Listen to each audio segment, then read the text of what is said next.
kromilet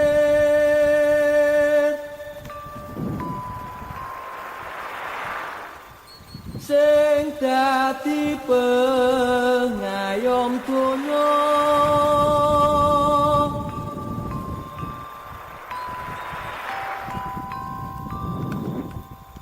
kanthi akhlak ingkang mulya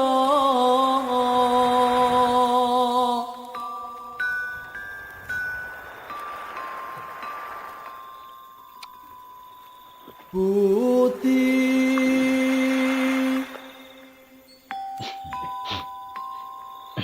pekerti ingkang luhur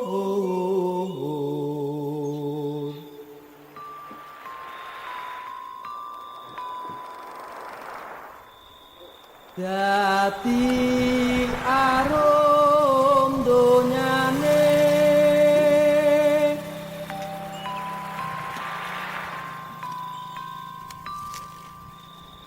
para wali asmane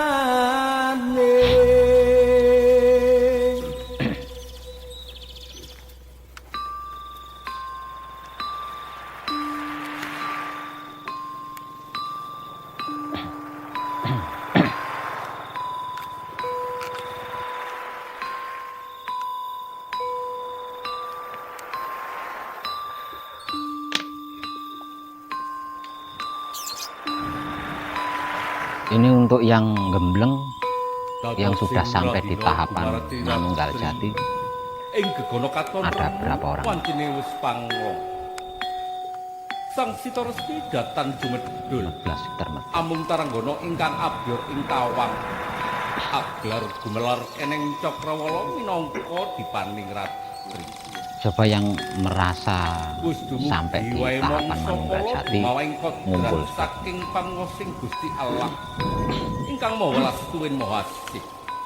tukar tempat. Gusti Gung inggih sumber Gung. Ya nggih. Mboten jenengan sudah di manunggal jati toh, ya di sini aja. Yang bukan manunggal jati berarti keluar dari posisi situ. Nalika semono ana Udah bener di situ, Mas, ya? ingkang asipat jalutan api.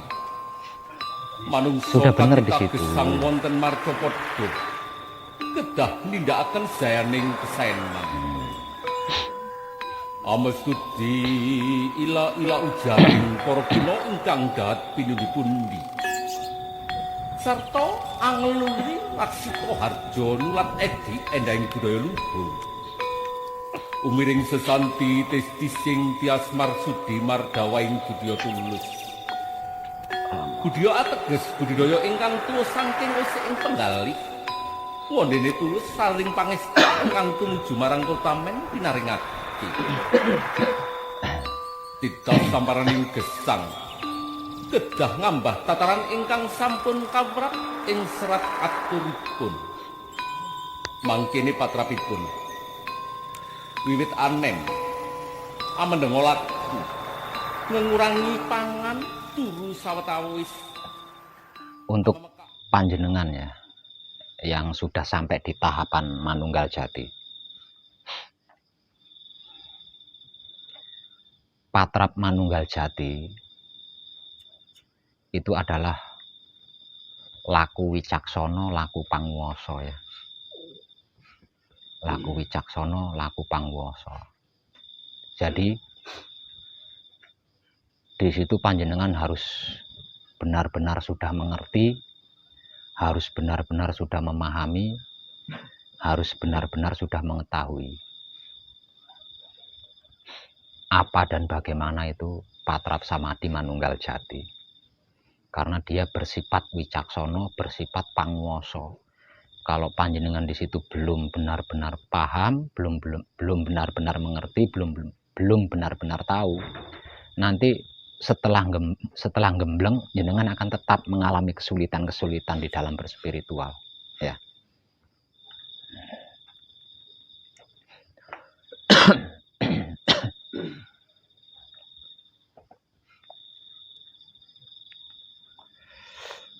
Kenapa masih mengalami kesulitan-kesulitan? Dikarenakan kendalinya belum panjenengan kuasai. Nah, kendalinya laku suci menuju abadi itu ada di patrap samadhi manunggal jati. Itu kendalinya itu. Kendali spiritualnya manunggal jati, kendali bermasyarakatnya ada di manunggal jati. Jadi panjenengan benar-benar harus sudah menguasai di situ.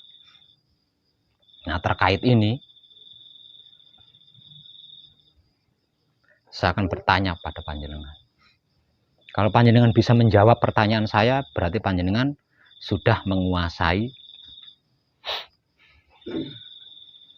patrap samadhi manunggal jati plus tetek bengek yang terkaitnya.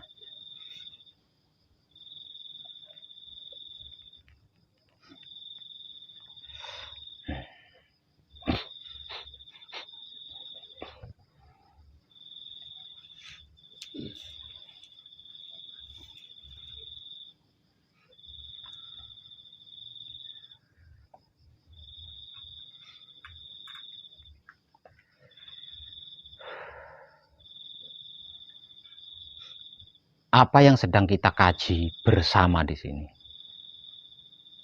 Apa yang sedang kita praktekkan bersama di sini? Tak lain dan tak bukan adalah wahyu pancagaib. Menggunakan sifat dan sikapnya wahyu pancagaib itu sendiri, yaitu wahyu pancalaku atau iman.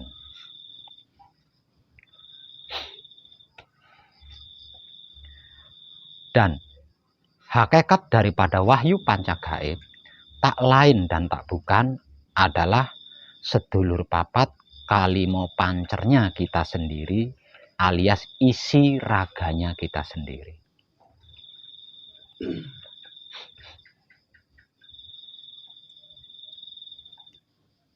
Pertanyaan saya pertama,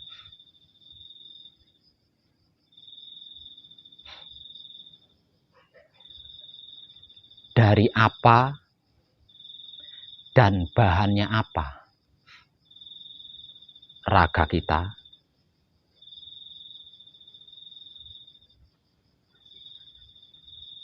Dari tanah. Ayo, yang kenceng jawabnya.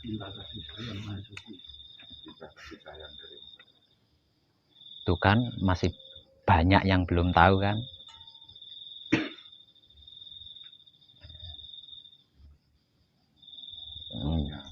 Jenengan masih belum bisa saya luluskan. Kalau saya luluskan, bisa-bisa saja sih. Walaupun panjenengan belum mengerti, walaupun panjenengan belum memahami, walaupun panjenengan belum mengetahui, bisa-bisa saja saya luluskan tuh bisa-bisa saja. Tinggal saya bunuh. Setelah perceraian antara raga panjenengan dengan hidup panjenengan terjadi, tanpa rancangan, tanpa rekayasa, hidup panjenengan kan sampai ke suci. Ketika hidup panjenengan berpisah dengan raga panjenengan, nah hidup panjenengan sampai ke suci. Setelah hidup panjenengan sampai ke suci, terus saya hidupkan kembali. Selesai. Tapi apa gunanya? Kalau panjenengan belum mengerti hakikatnya, belum memahami hakikatnya, belum mengetahui hakikatnya. Karena apa? Karena kalau belum mengerti, belum memahami, belum mengetahui hakikatnya, tetap panjenengan akan mengalami masalah-masalah. Walaupun sudah selesai gembleng, tetap panjenengan akan mengalami masalah-masalah. Kenapa masalah-masalah itu masih dialami? Lah belum mengerti, belum paham, belum tahu, ya. Baru satu pertanyaan awal aja jawabannya sudah nggak sama kan?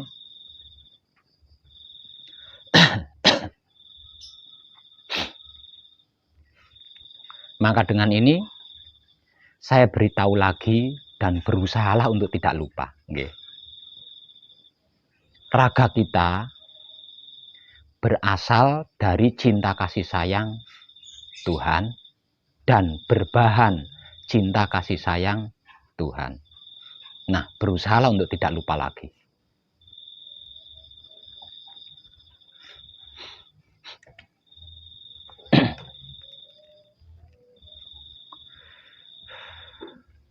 Pertanyaan kedua.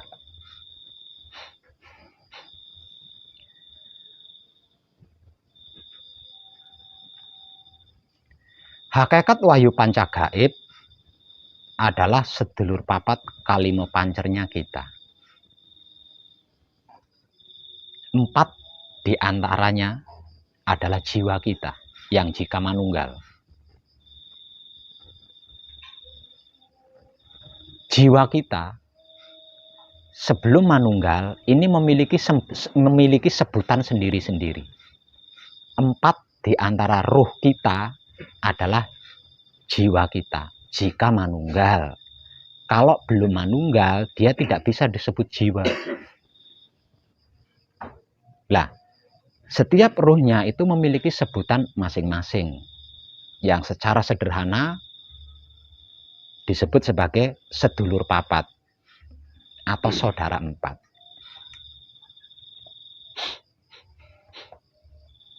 Nah, masing-masing sedulur papat atau saudara 4 kita ini punya sebutan sendiri-sendiri dan memiliki tempat tugas sendiri-sendiri. Sedulur papat yang saya maksud atau saudara 4 yang saya maksud, apa saja sebutannya?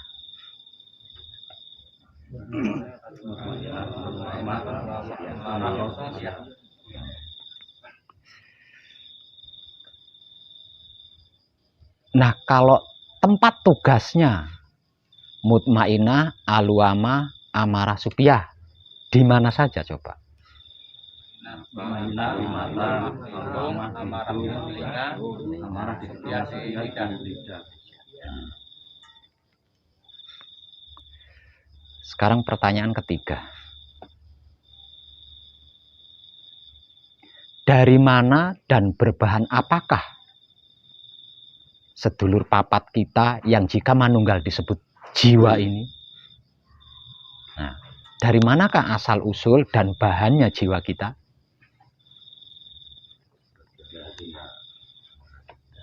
Dari esensi kekuatan mati. Ya kan beda-beda ini beda-bedanya toh. Dari suci, dari air. Nah, beda-beda lagi kan. Nah, ini. Jadi sari-sarinya tanah, api. Dan itu sebagian rohnya. Malam ini saya beritahu lagi. Dan setelah itu berusahalah untuk tidak lupa lagi. Nggih.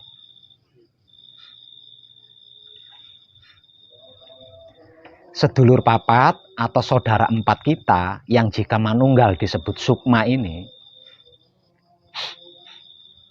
atau jiwa ini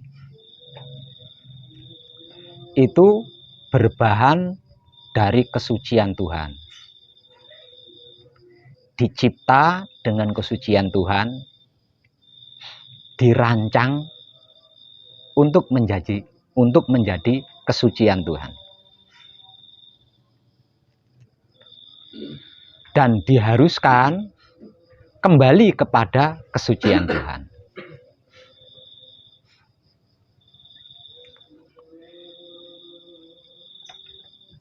Sampun paham? Dan berusahalah untuk tidak lupa lagi. Karena apa? Karena nanti kalau panjenengan sudah selesai gembleng, ketika panjenengan bergerak dan bergerik, menebar kesadaran rasa cinta kasih sayang Tuhan, pedomannya adalah tidak lupa asal usul dan bahannya raga kita, tidak lupa asal usul dan bahannya jiwa kita. Karena apa? Karena penebaran kesadaran rasa cinta kasih sayang Tuhan itu tidak bisa dipraktekkan atau dilakukan dalam keadaan lupa diri. Kalau kita tidak ingat asal usul dan bahannya raga kita tidak ingat asal usul dan bahannya jiwa kita kita mempraktekkan kesadaran rasa cinta kasih sayang itu dalam keadaan tidak sadar berarti. Nah, kalau dipraktekkan dalam keadaan tidak sadar, ya tidak ada gunanya. Nggak ada gunanya.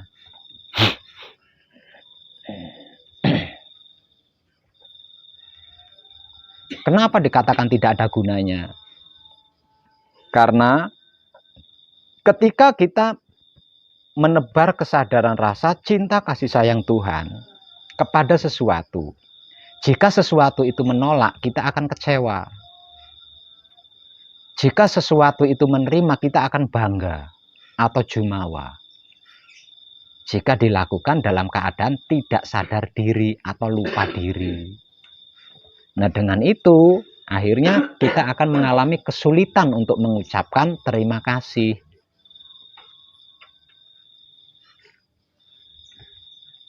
Paham ya?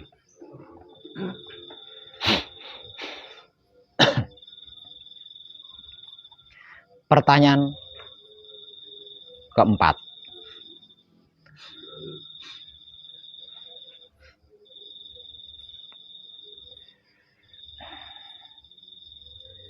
Dari mana asal-usul dan bahannya hidup kita sebagai pancer?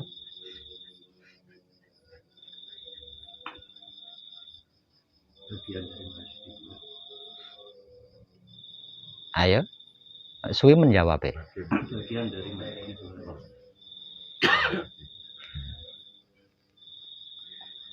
Yang lain lupa kan? Yang lain lupa. Asal usul dan bahannya hidup kita yang menjadi pancernya itu benar, adalah bagian dari Tuhan. Tapi jawaban itu tidak akan memuaskan. Ya. Jawaban itu tidak akan memuaskan. Nah, malam ini akan saya beritahu lagi. Setelah itu berusahalah untuk tidak lupa.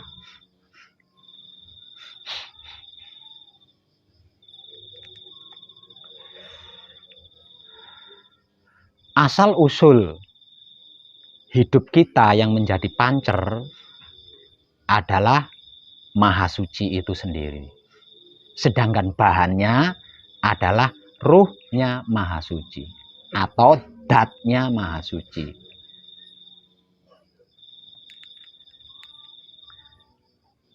Sudah ingat lagi kan?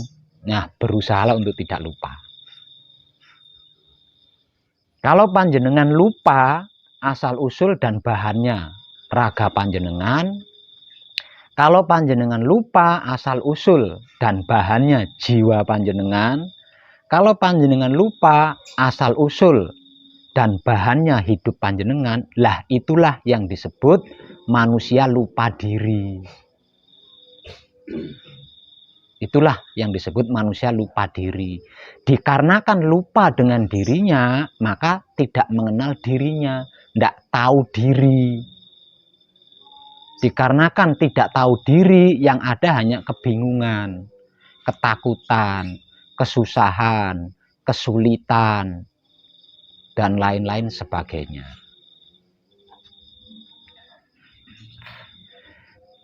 Di dalam spiritual dinyatakan, barang siapa mengenal diri, niscaya mengenal Rabbnya, mengenal Tuhannya. Lah, diri yang dimaksud adalah asal usul dan bahannya raga, asal usul dan bahannya jiwa, asal usul dan bahannya hidup. Panjenengan lupa di situ, di dalam pembelajaran, panjenengan tidak tahu di situ, di dalam pembelajaran, ya panjenengan tidak akan bisa mencapai puncak. Karena diri yang dimaksud itu adalah 3 hal tersebut. Nah, orang-orang lupa diri adalah orang-orang yang tidak mengingat asal-usul bahan raga, asal-usul bahan jiwa, asal-usul bahan hidupnya. Nah, itu penyebab awal dan utamanya masalah-masalah duniawi datang.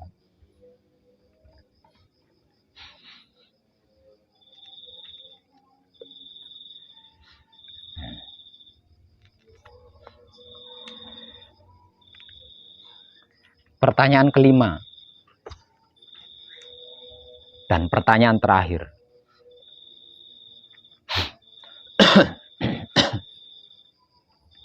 Wahyu panca gaib yang tak lain dan tak bukan adalah sedulur papat kalimo pancernya yang merupakan isi daripada raga kita. Ini masing-masing memiliki sikap dan sifat bawaan asli dari Tuhan.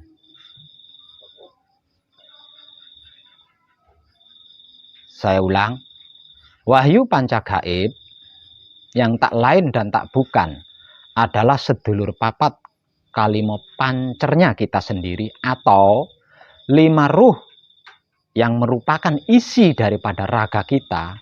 Masing-masing ini memiliki sikap dan sifat sendiri-sendiri asli bawaan dari Tuhan.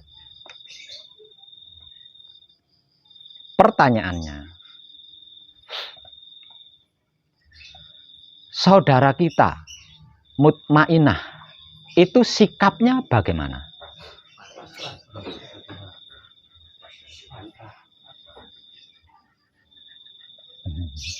Ora mudeng toh? Ayo. Sekarang akan saya beritahu lagi. Dan setelah itu berusahalah untuk tidak lupa. Ya. Malam ini akan saya beritahu lagi dan setelah itu berusahalah untuk tidak lupa.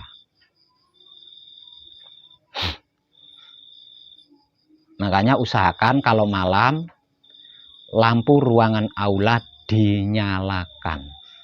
Agar supaya tulisan-tulisan yang saya pajang di dinding panjenengan bisa membaca. Nah, malam ini akan saya beritahu lagi dan setelah itu berusahalah untuk tidak lupa. Sikapnya mutmainah adalah manembahing kawula Gusti.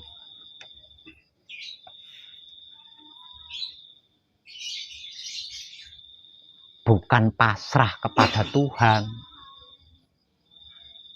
Kalau pasrah kepada Tuhan itu sifatnya, bukan sikap. Nah, sikapnya mutmainah saudara kita adalah manembahing kawula Gusti. Kalau sifatnya adalah pasrah kepada Tuhan. Selanjutnya, sikapnya saudara kita aluama apa? Bagaimana bukan apa? Apa? Bagaimana? Manunggaling kawula Gusti. Nah, kalau sifatnya menerima keputusan Tuhan. Ini jenengan harus benar-benar ngerti dan paham loh ya. Soalnya ketika panjenengan selesai manekung, selesai gembleng, andai saja ini adalah sebuah organisasi. Kalau panjenengan selesai gembleng, panjenengan akan saya beri stempel master. Paham maksudnya master jenengan? Sayangnya ini bukan sebuah organisasi. Kalau panjenengan selesai gembleng, selesai manekung, panjenengan itu berstatus bisa berstatus sebagai master. Bisa berstatus sebagai syekh. Bisa berstatus sebagai wali. Bisa berstatus sebagai master iki wis akeh iki. Master iki wis mlebu ning biksu ya. Wis mlebu ning Nah, kalau panjenengan nggak paham di sini pola tolnya, padahal status jenengan luar biasa. Okay. Kalau dimasukkan ke dalam ranah guru, lah panjenengan itu sudah maha guru. kalau selesai gembleng, selesai manekung, berarti panjenengan itu berstatusnya itu sudah maha guru. Jadi guru-gurunya guru. Distempel resi, pantes. Jadi kalau pemahaman panjenengan masih rancu di sini, pengertian panjenengan masih rancu di sini, pengetahuan panjenengan masih rancu di sini, wah bingung jenengan kok. Bingung.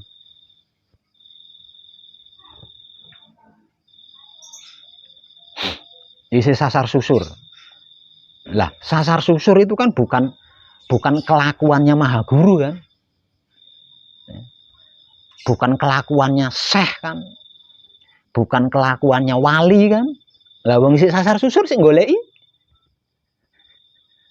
Bukan kelakuannya master. Yang disebut master, syekh, maha guru, wali, atau filsuf, harus mumpuni di situ. Udah mumpuni dalam segala bidang. Semisal ada orang bertanya, itu orang dadak buka kitab. Nek kalau ada orang bertanya masih nunggu buka kitab dulu, belum layak disebut maha guru, disebut master, disebut syekh, belum layak. Ya, hati-hati jenengan di sini. Ya. Pertanyaan selanjutnya, bagaimana sikapnya hidup kita?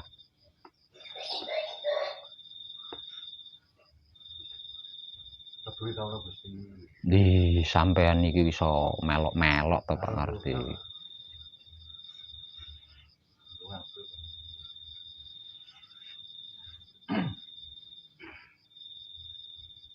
Nggih. Dia mengerti. Saya ulang lagi. Tadi tentang sikapnya hidup kita sudah ada yang menjawab, walaupun dia bukan kadang yang sedang gembleng ya. Nah, saya mohon kadang yang bukan gembleng itu diam ya. Nah, sekarang apa sifatnya hidup kita? Berarti sing roh kan lembik, wong sitok, wong loro ta, liyane kan orang ngerti ta. Nah, malam ini saya beritahu lagi, berusahalah untuk tidak lupa nantinya. Nggih. Malam ini akan saya beritahu lagi, dan setelah ini berusahalah untuk tidak lupa. Sikapnya hidup kita adalah leburing kawula Gusti. Lah, kalau sifatnya adalah mempersilahkan kuasa Tuhan.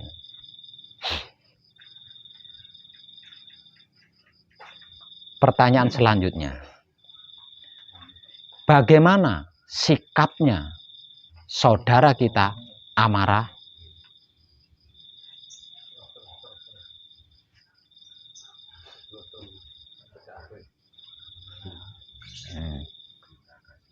Nah, gue kan angel toh. Dan malam ini akan saya beritahu lagi, setelah itu panjenengan harus berusaha untuk tidak lupa. Nggih.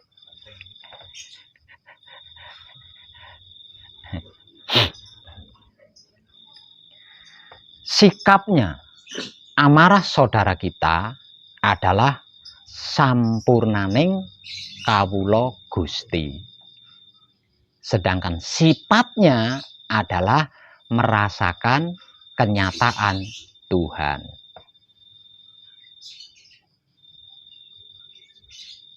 Pertanyaan selanjutnya,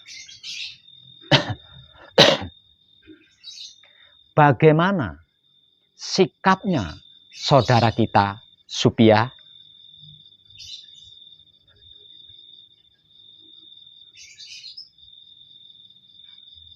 Nah, ya, meneng kabeh.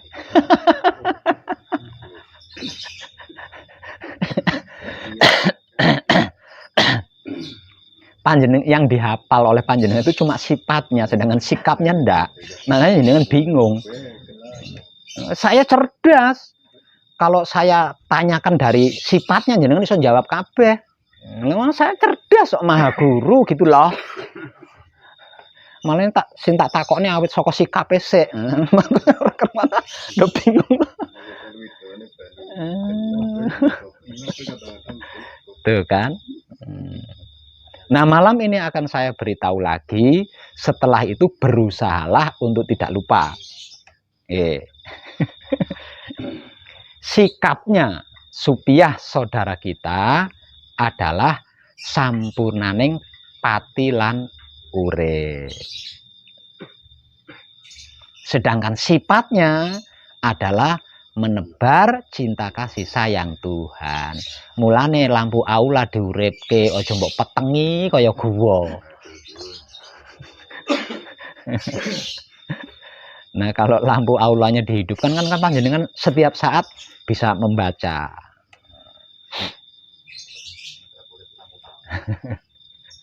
Ini penting banget di sini, sangat penting. Jadi jangan sampai puncak gembleng yang seharusnya menjadi inti dari semuanya, segalanya, seluruhnya, itu justru tidak menyelesaikan selesai gembleng itu. Disebut puncak karena penyelesaian dari semuanya, segalanya, dan seluruhnya. Makanya disebut puncak. Puncaknya puncak, gaib, gaibnya gaib. Tapi kalau belum klik ilmu pengertiannya, belum klik ilmu pemahamannya, belum klik ilmu pengetahuannya, ya jenengan tetap bulet ning kono. Maka coro kalau ini adalah sebuah organisasi, panjenengan iki bintangnya wis ora kemot pundake. Bintang sing ana ning pundak wis ora kemot pundake iki, arep didelehne ning bintang iki. Artinya untuk di situ kan sudah masternya master. Maka di dalam prakteknya sih toleh ya, wes iki.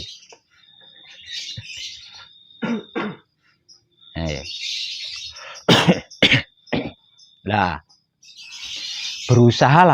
berusahalah agar supaya panjenengan tidak lupa itu.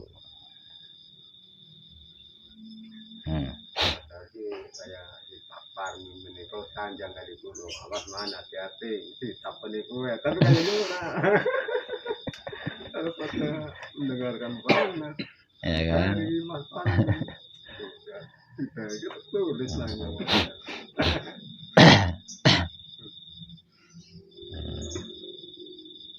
Nah, itu juga sesungguhnya bisa dibuat latihan di setiap saatnya selama panjenengan gembleng.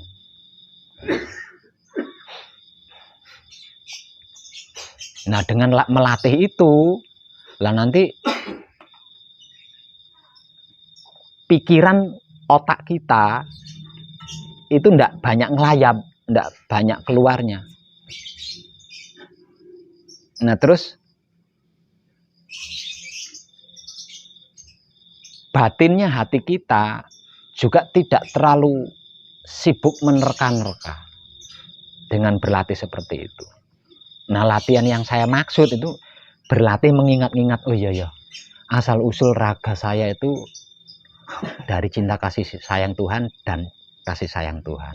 Kalau asal usulnya dari cinta kasih sayang Tuhan, bahannya dari cinta kasih sayang. Oh iya, asal usul dan bahannya jiwa kita itu, oh iya, asal usul dan bahannya hidup kita itu. Mereka berlima punya sikap dan sifat. Nah, masing-masing sikapnya, masing-masing sifatnya. Oh, mereka berlima punya sebutan semua. Masing-masing sebutannya. Oh, mereka berlima punya tempat ketika mereka berlima sedang bertugas. Nah, tempat tugasnya mereka berlima. Nah, ini kan bisa buat melatih. Dengan seperti itu nanti jenengan berkurang, kesana-kesananya itu berkurang. Nah, itu setara dengan membaca kunci tiada putus di luar patrap samadhi. Itu bisa jenengan latih.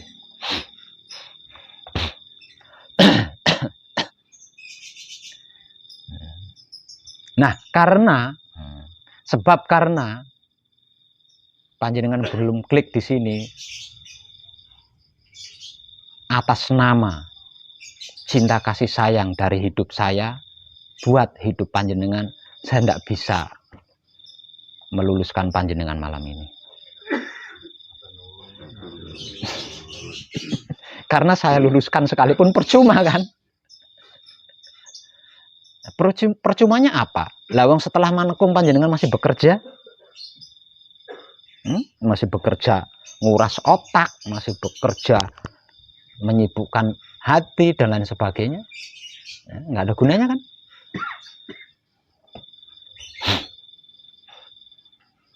Saya akan coba besok malam.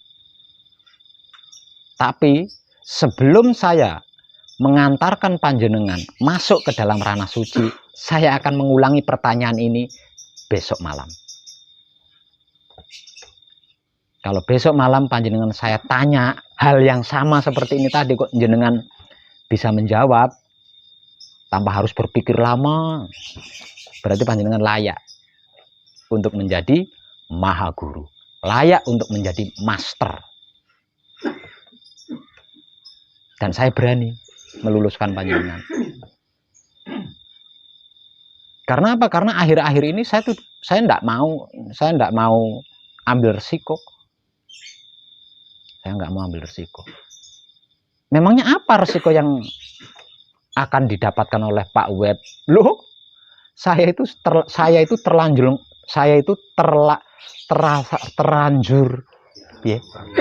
terlanjur ngomong sundul langit. Saya itu sudah melebihi tingginya langit pembicaraan saya itu. Nah, kalau panjenengan selesai gembleng kok masih kebingungan, masih mengalami capek, masih mengalami bingung, masih mengalami sedih, masih mengalami susah, oh berarti Pak Web goroh, itu bohong itu. Nyatanya saya itu karena panjenengan belum klik di sini loh. Itu dikarenakan belum klik di bagian ini. Kesadaran rasa cinta kasih sayang Tuhan itu suci, itu murni. Artinya jika dipraktekkan itu mahanani, itu menyempurnakan. Kesadaran rasa cinta kasih sayang Tuhan itu murni, itu kebaikan murni, itu kebenaran murni, atau itu kebaikan suci, itu kebenaran suci yang jika dipraktekkan oleh seseorang yang dalam keadaan sadar, ini mahanani atau menyempurnakan. Kalau ndak tahu artinya mahanani ya, mampu menyempurnakan apapun itu yang panjenengan sentuh, atau yang panjenengan lihat, atau yang panjenengan dengar, atau yang panjenengan cium, atau yang panjenengan pikir. Kesadaran rasa cinta kasih sayang Tuhan itu adalah kebaikan murni atau kebaikan suci, atau kebenaran murni, kebenaran suci yang tidak bisa dinodai. Tidak bisa dinodai. Noda apapun itu tidak bisa nempel atau mendekati yang disebut kesadaran rasa cinta kasih sayang Tuhan. Tidak ada. Tidak ada satupun keburukan yang bisa menyentuhnya. Tidak ada satupun ego, pamrih, arogan yang bisa menyentuhnya. Dikarenakan seluruh keburukan tidak bisa menyentuh, dikarenakan seluruh ego, pamrih, arogan dalam bentuk apapun tidak bisa menyentuh, maka bisa disimpulkan bahwa kesadaran rasa cinta kasih sayang Tuhan ini murni dan suci. Artinya, jika ini dipraktekkan, maka akan mahanani atau menyempurnakan apapun itu yang terlintas di pikiran kita, yang terdengar oleh telinga kita, yang tercium oleh hidung kita, yang terlihat oleh mata kita, yang tersentuh oleh bagian tubuh kita. Tapi jika dipraktekkan orang yang belum kenal diri, atau dipraktekkan oleh orang yang lupa diri, tidak bisa. Dikarenakan apa? Karena tidak ada yang bisa menyentuh itu tadi.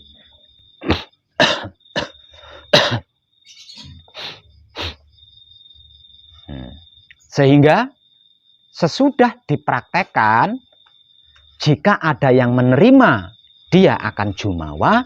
Jika ada yang menolak, dia akan sakit hati.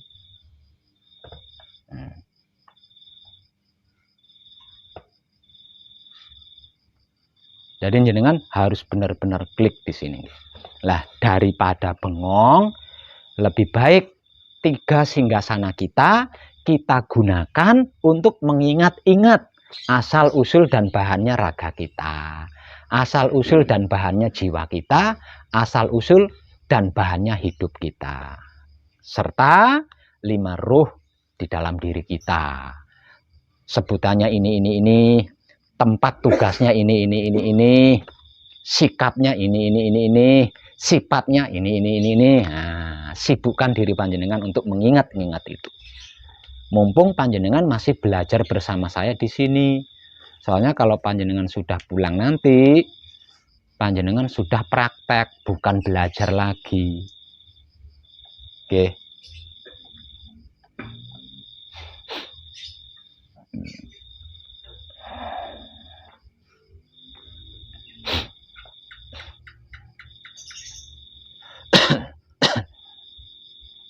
Untuk panjenengan yang sedang menggembleng cukup, yeah.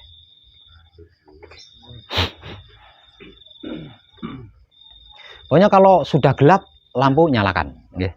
Lampu tengah nyalakan. Boleh dimatikan lampunya kalau panjenengan sudah istirahat tidur. Kalau panjenengan belum istirahat tidur, usahakan lampu ruangan aula ini menyala, agar supaya panjenengan bisa ngelirik tulisan-tulisan yang saya pajang di dindingnya.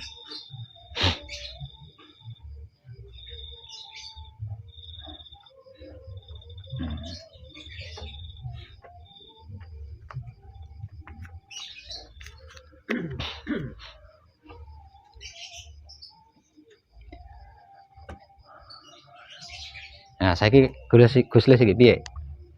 Mana Gus? Rumah Sedi. Enggak. Selanjutnya,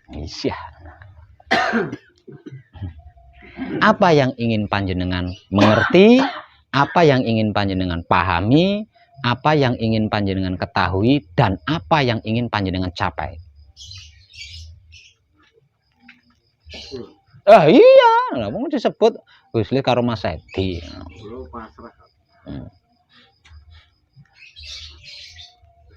Pasrah, tidak ada yang ingin saya capai.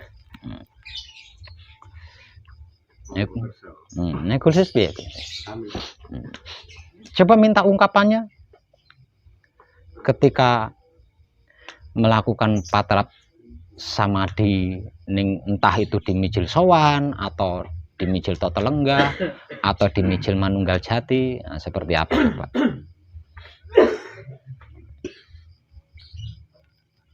Ketika kita menginginkan sesuatu, kejadiannya malah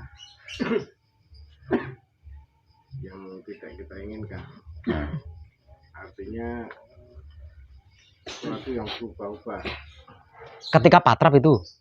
Tapi setelah kita pasrah, kita malah bisa merasakan sesuatu di dalam tubuh kita. Cuman waktunya tidak lama, tidak bisa,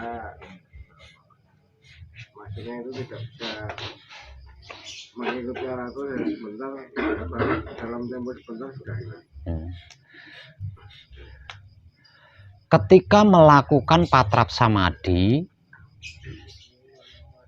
panjenengan mempunyai keinginan, maka yang terjadi adalah kejadian yang tidak sesuai dengan keinginan, gitu kan? Rasanya yang berubah. Lah iya. Tapi kejadian yang terjadi adalah kejadian yang tidak sesuai dengan keinginan. Tapi ketika panjenengan pasrah di dalam patrap samadhi, justru panjenengan bisa menikmati rasa, tapi tidak lama. Tidak lama itu karena pikiran kita berlain. Nah itu, ya artinya kan belum pasrah di situ, ya kan masih belum pasrah. Ya gini. Di dalam ilmu pengertian, ilmu pemahaman, dan ilmu pengetahuannya, semuanya, segalanya, bahkan seluruhnya, itu kan ada di dalam diri kita. Tidak ada sesuatu apapun yang berada di luar diri. Apapun itu yang ada di luar diri, itu kan fotokopi. Fotokopi dari apa yang ada di dalam diri kita. Lah terus jenengan ingin, berarti jenengan murka. Nah, jenengan wis duwe kulkas, kok isi kepengin kulkas. Berarti jenenge murka. Marga murka. Ya oleh murka. Ya. Kejadian tidak sesuai itu tadi.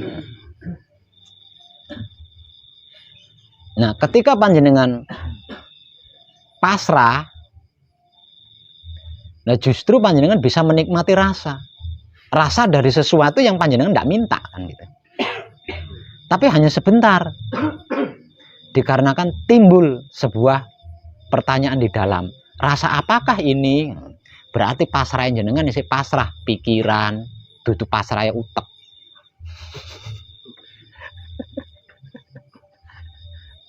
Nah, itu.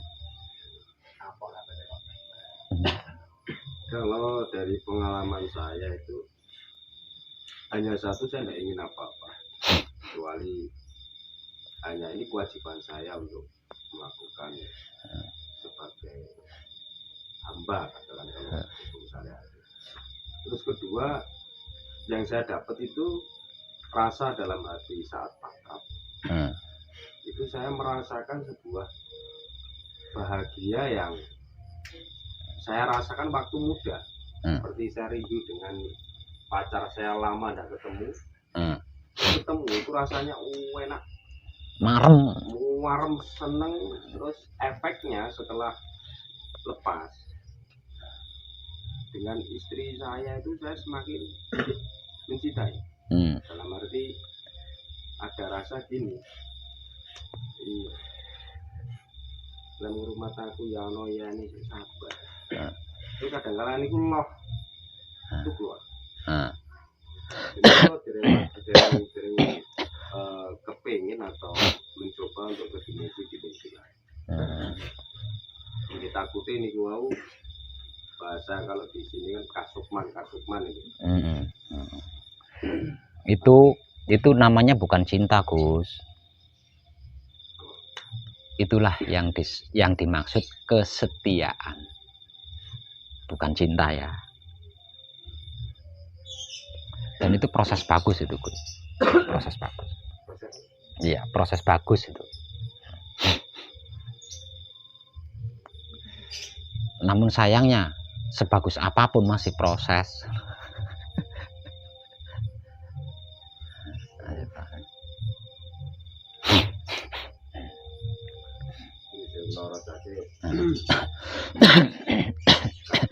Kadar emosi itu tahu.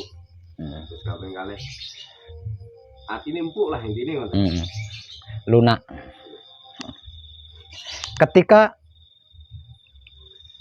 Ketika saya memberikannya, ketika saya memberikan ilmu pengertian, ilmu pemahaman, ilmu pengetahuan tentang asal usul dan bahannya raga kita, tentang asal usul dan bahannya jiwa kita, tentang asal-usul dan bahannya hidup kita, sebenarnya ini sudah cukup menjawab. Sudah cukup menjawab ya, sudah cukup. Karena apa? Karena perjalanan itu kan hanya untuk jiwa dan hidup kita. Jadi yang mempunyai perjalanan itu adalah jiwa dan hidup kita lah. Sedangkan raga kita ini kan yang diperjalankan. Ya, raga kita ini yang diperjalankan. Ketika saya memberikan ilmu pengertian, pemahaman, dan pengetahuan, bahwasanya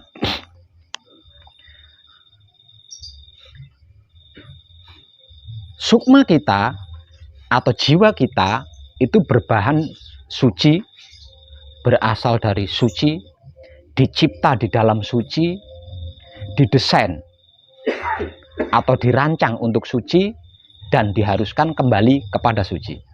Nah, ini sebenarnya jawaban universal ini Mas Edi ya. Ini jawaban universal. Kenapa jawaban universal? Karena mereka berempat inilah yang punya perjalanan gitu. Ya. Yang punya perjalanan itu mereka berempat. Sedangkan raga kita yang diperjalankan. Yang diperjalankan. Lah hidup kita yang menghidupi. Nah, artinya perjalanan itu kan hanya 4 ruh kita ini tadi. Ya. Yang memiliki istilah perjalanan itu adalah mereka berempat.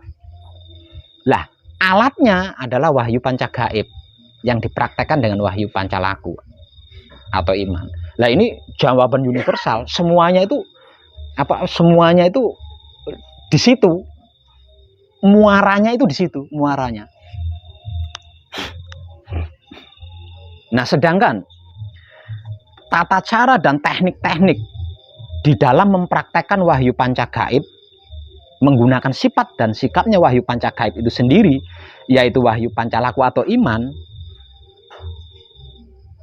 itu adalah kerjanya. Itu adalah kerjanya. Artinya, ketika kita mempraktekkan wahyu pancagaib menggunakan sifat dan sikapnya wahyu pancagaib itu sendiri, yaitu wahyu pancalaku, berarti di situ kita sedang bekerja. Kita sedang bekerja, kita sedang bergerak, kita sedang bergerik, kita sedang berbuat, atau kita sedang melakukan sesuatu di situ. Saya ambil contoh saja, bekerja. Ketika panjenengan bekerja sambil berkeinginan, sambil berpikir itu, berpikir ini, saya bisa pastikan kerja panjenengan akan capek. Kerja panjenengan akan capek dan hasil kerja panjenengan tidak akan maksimal. Tapi ketika panjenengan bekerja dan benar-benar kalau dalam bahasa awamnya fokus dengan pekerjaan panjenengan tanpa itu dan ini, nggak dimintai bayaran juga pasti akan dibayar sesuai perjanjiannya kan. Nggak minta makan juga pasti akan diberi makan sesuai perjanjiannya.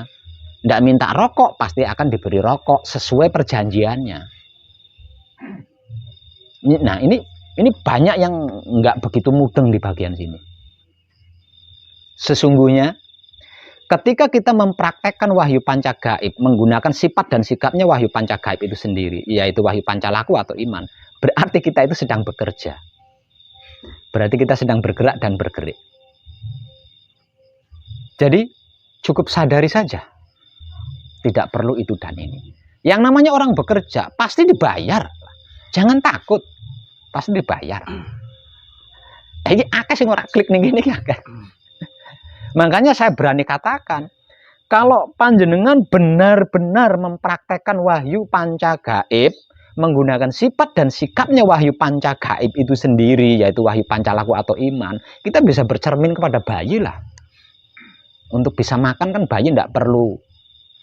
Untuk bisa minum kan bayi tidak perlu.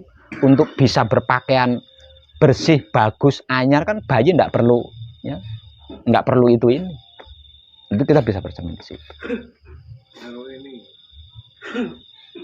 sapi patrap itu malah mau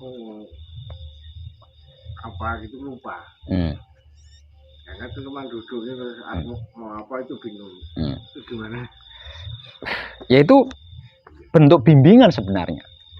Bentuk bimbingan dari sedulur papat kalimo pancernya panjenengan sendiri. Untuk stop berpikir. Karena apapun yang kita pikirkan itu pasti luput.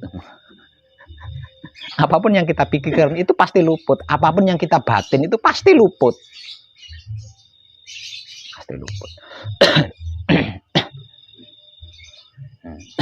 Saya pernah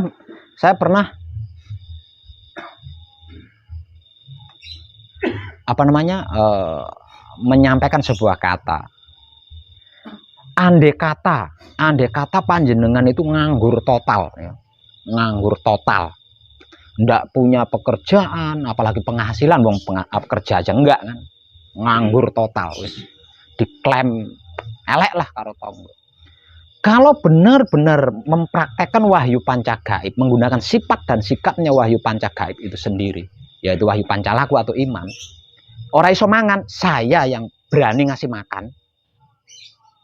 Ora iso mangan, margo ora kerja ki mau, saya berani kasih makan, nanggung makanannya selama dia tidak bisa makan itu. Nah di sini kan seharusnya kita bisa mengambil kesimpulan bahwasanya hanya dengan bekerja kepada Romo itu dicukupi, ya, apapun dicukupi. Romo belum mencukupi, berarti belum bekerja buat Romo. Masih cawe-cawe, masih ikut campur urusan Romo, masih kurang percaya sama Romo, masih kurang percaya di situ. Apalagi nyata-nyata punya pekerjaan, gitu loh. Apalagi nyata-nyata punya pekerjaan.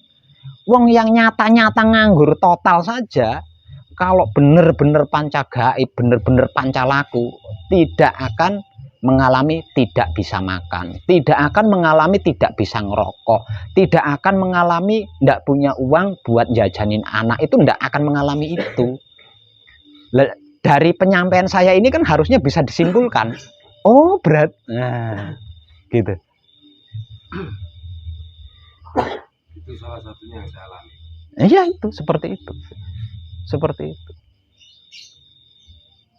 Itu kan unik kan? Lah mayoritas bisa dihitung dengan jari orang yang berani di sini. Orang berani di sini untuk mengekspresikan ya, untuk mengekspresikan keraguannya kepada Tuhan itu, enggak mungkin lah saya berdoa tek Tuhan jatuhin uang di depan saya bluk. Nah, itu untuk mengelabui keraguannya sama Tuhan. Tuhan maha segalanya loh. Mungkin saja. Mungkin saja Tuhan nyeblok duit sekarung ning ngarep pas lagi semedi. Mungkin saja. Tapi untuk menutupi keraguannya kepada Tuhan, enggak ada. Kalau sejarah dibilang enggak ada sejarahnya, enggak ada sejarahnya, ada. Nah itu. Nah, ada sejarahnya, ada itu. Janda miskin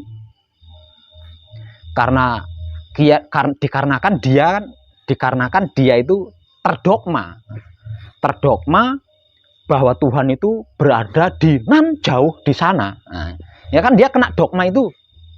Ada seorang janda miskin dikarenakan dia mendapat dogma bahwa Tuhan itu berada di tempat yang nan jauh di sana, sehingganya dia memiliki pemikiran, berarti kalau saya berdoa kepada Tuhan harus berteriak kencang-kencang. Kalau saya tidak berteriak kencang, Tuhan tidak akan dengar, karena Tuhan berada di nan jauh di sana. Tapi dia sangat yakin bahwa Tuhan itu ada. Dia yakin, dia percaya kalau Tuhan itu ada. Namun dikarenakan kedua telinganya sering mendengar bahwa Tuhan itu berada di luar diri dan jauh di sana, dia berpikir perlu bersuara keras untuk berdoa kepada Tuhan.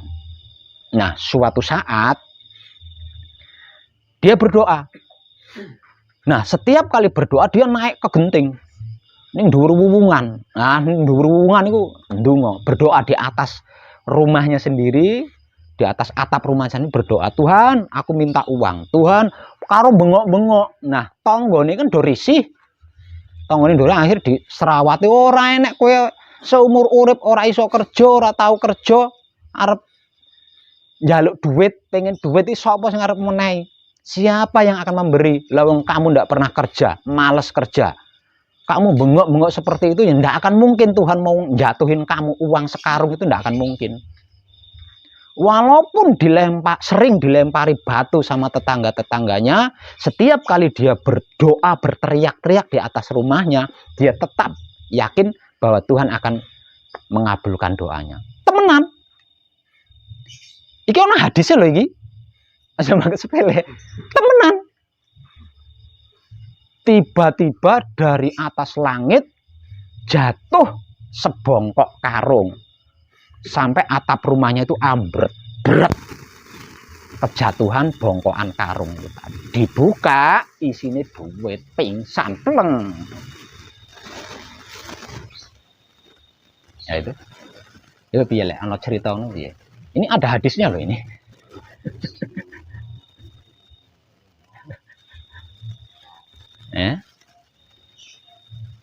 Lah dengan kejadian itu tadinya yang tetangganya itu tadi pada merasa berisik ya, terganggu, sering lemparin karena ada kejadian ini, akhirnya niru. Wah, berarti temenan ono iso Gusti Allah, Tuhan memberi uang secara langsung di hadapan orang yang sedang berdoa itu ternyata bisa. Tonggo-tonggone niru.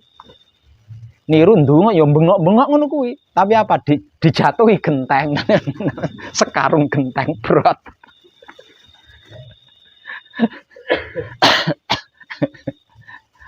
Jadi kalau diambil garis kesimpulan tuh begini. Ini kan bukan hidup kita hakikatnya. Ini hidup Tuhan. Artinya Tuhan itu ingin merasakan dari buah ciptaannya sendiri lewat tubuh manusia itu. Kalau kita semuanya begitu juga bagus,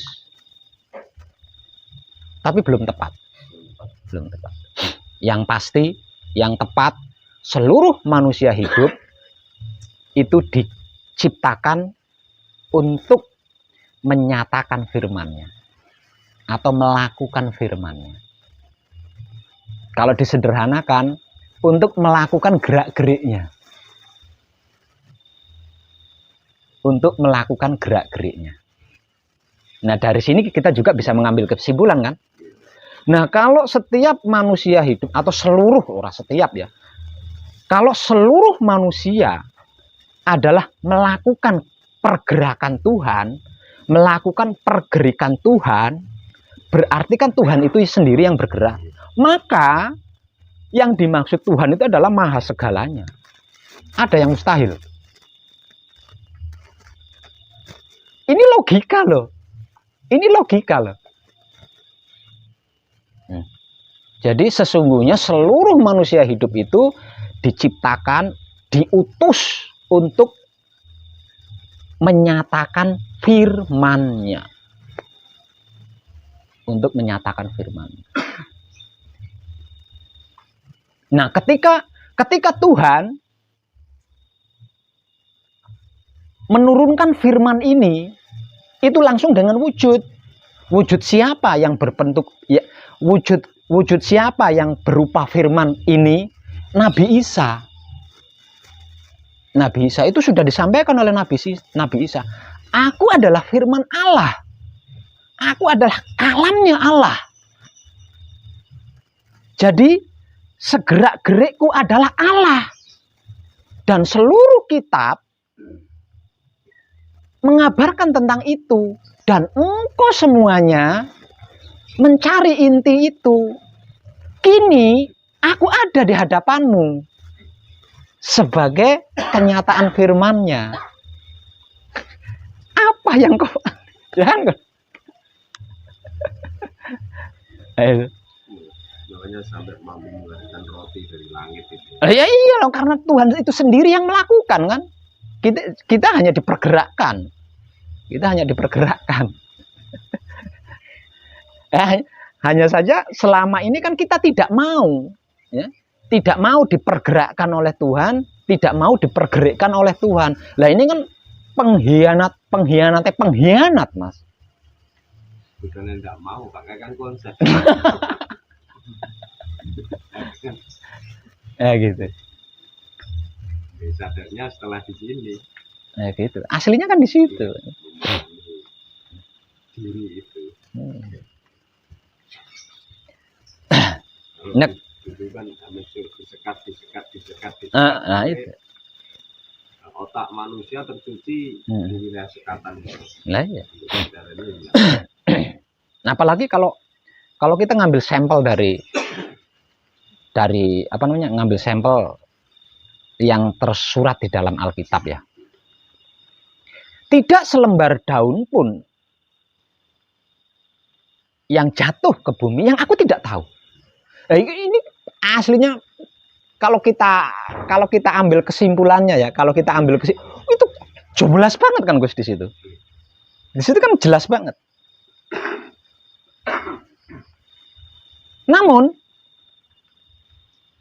dikarenakan kita tidak mau diketahui oleh Tuhan, nah ini pengkhianatan ini terjadi.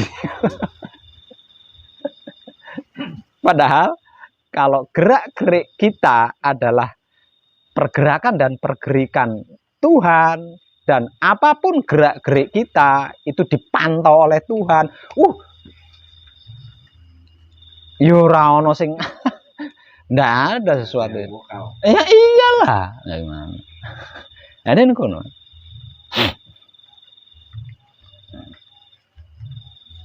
Makanya motivasi dari saya, apapun pergerakan dan pergerikannya, sikapi dengan diam. Sikapi dengan diam. Secara tidak langsung, ya, secara tidak kita niati, diam kita itu sudah nyumanggake asline. Sudah nyumanggake. Sudah mempersilahkan.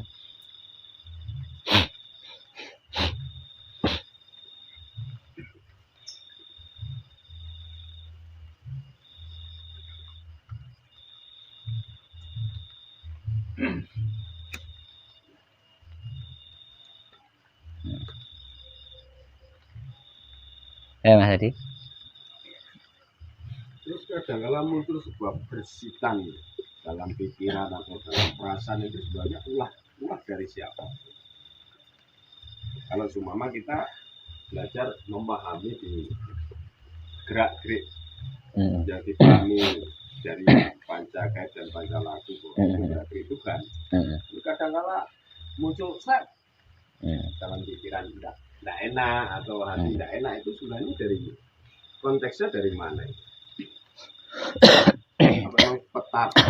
Pertarungannya harus ke situ. Ada dua jawaban. Jawaban awam dan jawaban spiritual. Nah, kalau itu dialami setelah manekung atau setelah gembleng,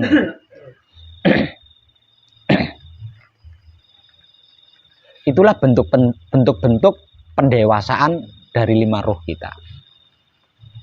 Bentuk-bentuk pendewasaan dari 5 ruh kita. Nah, kalau untuk yang masih awam, itulah peringatan dari ruh-ruh kita. Nah, konteks nafsu malah nggak ada. Satu, bermula dari pertama kali kita menghafal bacaan kunci, ya. Satu, bermula dari pertama kali sejak kita berusaha menghafal bacaan kunci, sesungguhnya itu kita sudah dibersihkan. Ya. Dibersihkan dari apa? Dari apapun yang tidak bersih. Benar-benar bersih ketika ketika kita sudah berhasil menghafal lafaz atau bacaan kunci dengan tepat. Itu benar-benar nyata, bersih. Kalau ada foto gaib, kamera gaib bisa di kamera itu. untuk membuktikan kebersihannya itu. Yang kedua, ketika seseorang itu dilungguhkan asmonya. Ketika seseorang itu dilungguhkan asmonya. Artinya, sedulur papat kalimo pancer kita ini tadi diberitahu tentang asal-usul dan bahannya. Ya. Diperkenalkan dengan asal-usul dan bahannya. Artinya, setelah asmo sejatinya dilungguhkan, dikarenakan mereka berlima ini sudah ngerti, sudah paham, sudah tahu bahan dan asal-usulnya. Lah seketika itu kan mereka berlima ini kembali suci. Ya. Artinya ada apapun yang tidak suci di dalam raga langsung rontok tersempurnakan. Termasuk karma, dosa, entek kabeh ngono. Entek.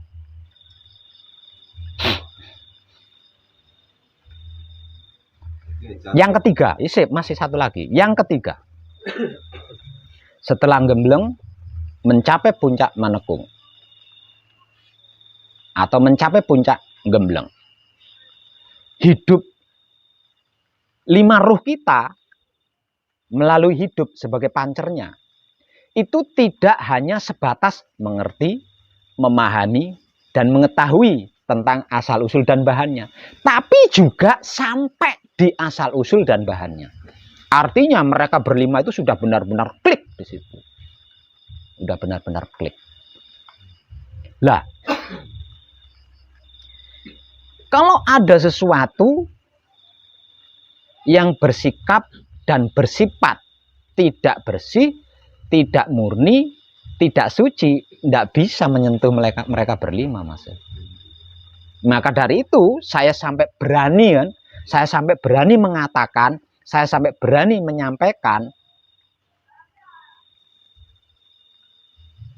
gak iso apa jenenge dosa, salah, luput, karma, nempel nggak bisa di situ, nggak bisa lagi. Iya, karena apa? Karena suci itu tidak bisa dicampuri, tidak bisa tercampuri. Tapi logisnya tadi kalau muncul bersihkan itu berarti ada sisa-sisa kotoran lah istilahnya. Tidak juga. Tidak juga. Proses pendewasaan itu. Ya, proses pendewasaan agar kita tidak mengikuti itu. Merdeka. Nah, ini sekarang pertanyaannya, paham nggak ini arti maksudnya merdeka ini? Nah, apa merdeka? Loh, iya boleh. Apa? Bebas, tidak ada tekanan, tidak ada prasangka. Ya seperti ya bersih tadi. Enggak. Nol itu, Pak. Enggak. Enggak ada hijab. Tidak juga. Ya jane bener kabeh tapi tidak tepat, masih kurang tepat. Bener kabeh tapi kurang tepat.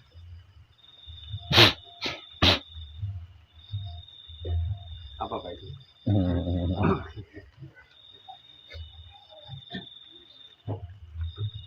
Ayo. Merdeka itu Ya. Kalau diartikan secara filosofi, merdeka adalah marsudi mring kahanane dhewe kan. Tapi arti maksud daripada marsudi mring kahanane dhewe iki apa? Jal.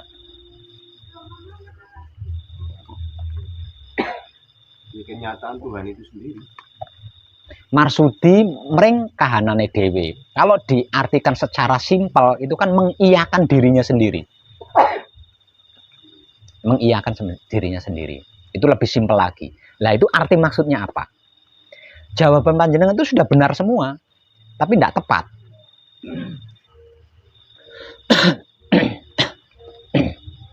merdeka itu saya itu apa yang akan saya lakukan itu nanti tidak ada rencana, maksudnya secara otomatis. Satu contoh yang pernah begini, mau ke Jawa Timur, sama sopir itu saya bilang nggak usah berhenti, kalau saya ngantuk nanti berhenti kalau sudah sampai Jawa Timur keluar tol nyari makan. Tiba-tiba sampai di Sragen itu saya bangun, terus saya nyuruh berhenti di area mobil, berhenti kok sampai di situ ban itu gembos semua. Itu artinya saya nggak tahu siapa yang ngasih tahu, cuman tiba-tiba itu tanpa pemikiran saya melakukan seperti itu. Seandainya itu saya tetap jalan, saya pasti nggak bisa jalan, masih digendong. Juga masih belum tepat Mas Edi. Nah, kalau gini Pak,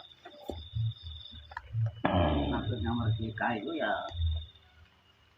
merdeka seperti Tuhan itu sendiri. Jadi tanpa ada gimana ya narani itu. Pokoknya nggak ada lah yang bisa menyentuh atau nggak ada yang bisa mengganggu apa bahwa intinya maha bersih.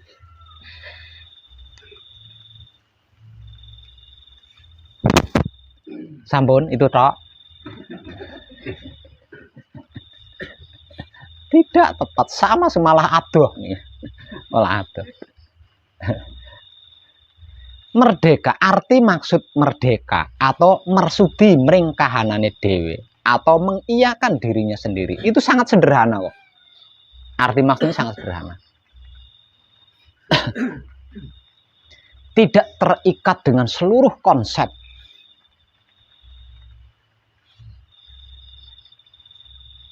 Ya merdeka. Yo karepe ngono kuwi ya. Tidak terikat dengan seluruh konsep, mulai dari konsep Tuhan sampai ke konsep non Tuhan. Semuanya tidak sesuatu.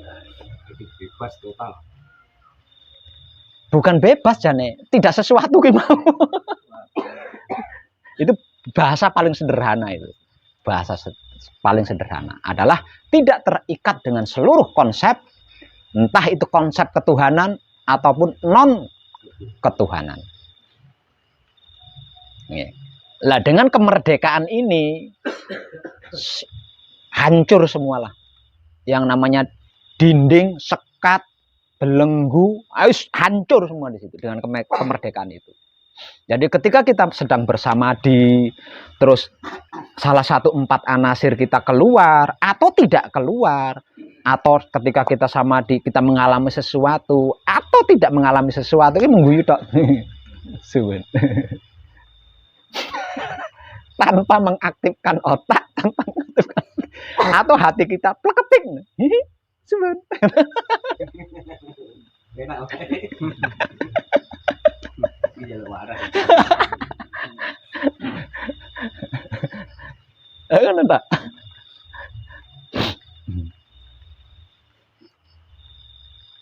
Tapi itu pasti ada tekniknya menuju ke sana. Oh ya ada. Ada. Tapi untuk ke situ ya harus lengkap dulu ya, harus layak dulu. Tapi sesungguhnya dengan semua yang sudah saya informasikan itu sudah lebih dari cukup untuk mengarah ke situ. Tapi kalau masih belum juga bisa, ya ada teknik khusus ada untuk itu. Ada kan. Nah, yang menjadikan kita tidak bisa bercinta dengan Tuhan kan ini tadi. Konsep ini. Konsep ketuhanan apapun itu loh yang membatasi dan menyekat kita sehingga kita tidak bisa bercinta dengan Tuhan. Karena Tuhan kita itu bukan konsep. Itu ada pengalaman yang kalau niku pas patrap rasa banget di dalam hati, kayak seperti ketemu mantan pacar atau jadian karo pacar itu ketemu. Ya itu bagiannya, bagian pendewasaan itu tadi. Nah, pendewasaan saya maksud itu kan mencapai kemerdekaan ini tadi. Jadi istilah lain daripada dewasa adalah merdeka ini tadi. Atau istilah lain daripada merdeka adalah dewasa ini tadi. Nah ini kan ada prosesnya. Untuk menjadi dewasa, untuk menjadi merdeka ini kan ada prosesnya. Nah, untuk agar supaya kita tidak terlalu lama diproses, ya diam itu tadi. Diam itu yang menjadikan kita tidak terlalu lama diproses. Ya. Nah, semakin diam kan semakin kita tidak bermasalah. Semakin kita diam kan kita semakin tidak sesuatu. Gitu loh.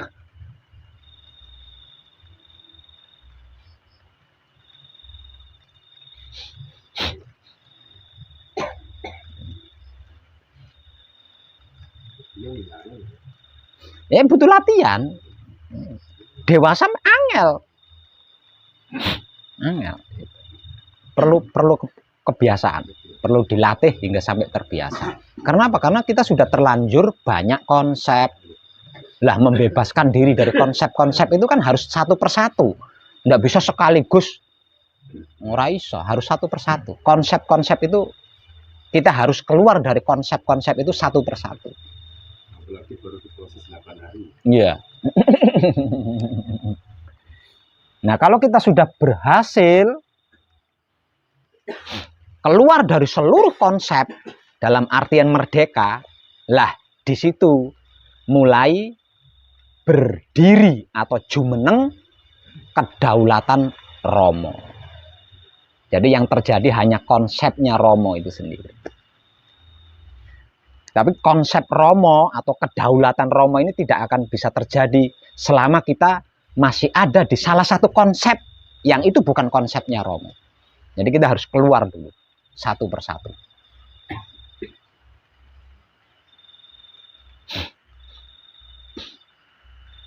Berarti inti di pembelajaran ini termasuk dosa dan sebagainya. Patra samadhinya katakanlah sebagai sebuah kewajiban yang harus dicintai lah. Iya, iya. Gantinya 5 waktu.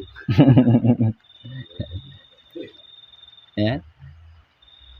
Dikarenakan asal usul raga kita dan bahannya raga kita adalah cinta kasih sayang, dan cinta kasih sayang itu adalah cinta kasih sayang dari Tuhan, maka kita harus mencintai, mengasihi, menyayangi wahyu pancagaib raga kita ini. Lah, supaya raga kita ini tadi bisa mencintai sedulur papat kalimo pancer, bisa mencintai wahyu pancagaib, bisa mengasihi sedulur papat kalimo pancer atau mengasihi wahyu pancagaib, bisa menyayangi sedulur papat kalimo pancer atau wahyu pancagaib, kita harus keluar dari seluruh konsep. Kalau kita belum keluar dari seluruh konsep, durung iso, belum bisa mencintai, mengasihi, menyayangi sedulur papat kalimo pancer atau wahyu pancagaib, belum bisa. Baru ya setidaknya setengah.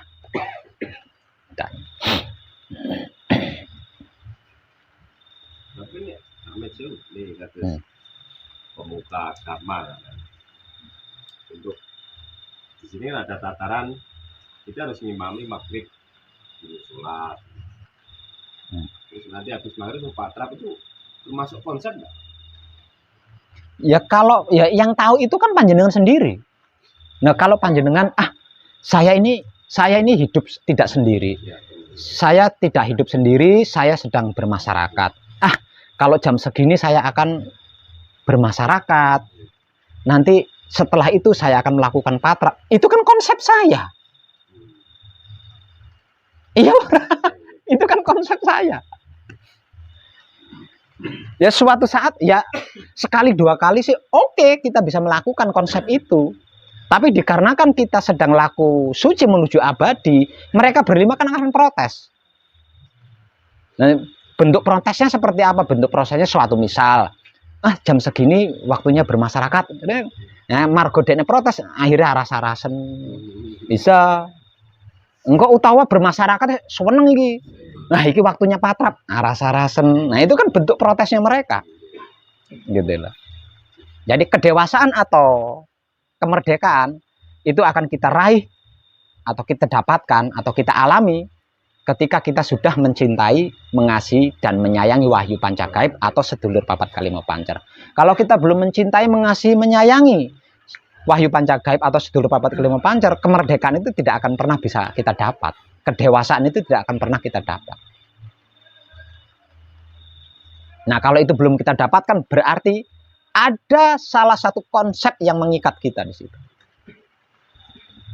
Ya, masih ada kemelekatan tadi.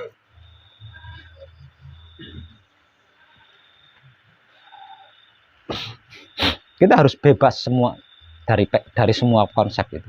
Harus bebas. Nah, kalau kita sudah terbebas dari seluruh konsep, maka kita benar-benar akan digerakkan, gitu. Digerakkan oleh dia sendiri yang itu bukan konsep.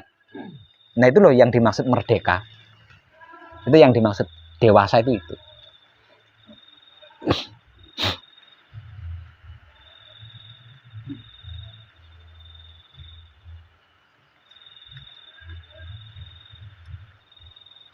Dong Mas Tekdi.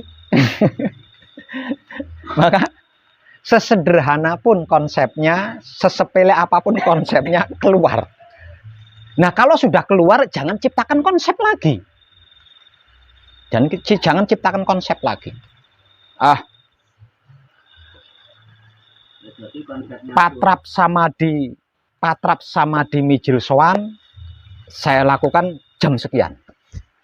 Patrap samadhi mijil totelengga saya lakukan jam sekian. Itu kan konsep sih, Mas.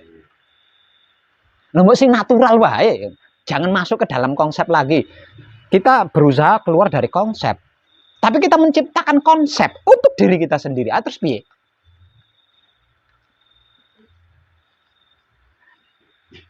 Jadi tanpa konsep itu melampaui sak kudune.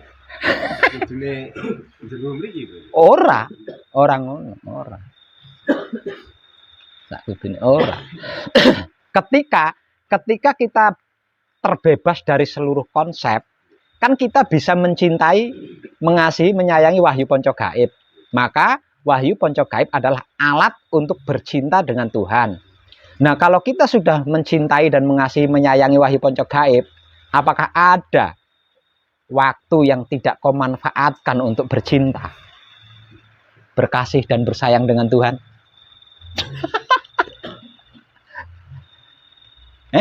Maka tidak ada konsep gitu. Bukan, ini hasilnya gitu loh. Itu hasilnya. Ini bukan konsep. Selama gini ya, Meso. Contoh nyun contoh sing Oke. Nah, duduk kayak gini.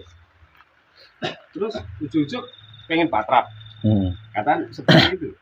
Tanpa rancangan itu. Ya, itu di luar konsep itu. Ya, di luar Kejadian ya, di luar konsep itu. Konsep. Katakan jadi ngobrol kayak gini. Ada gerakan dalam hati, rasanya pengen patrap. Itu tanpa nanti jam sekian gitu kan. Itu bukan konsep dan itu di luar konsep. Itu sering saya bantah soalnya. Sering muncul kayak gitu ya. Gini loh, Gus.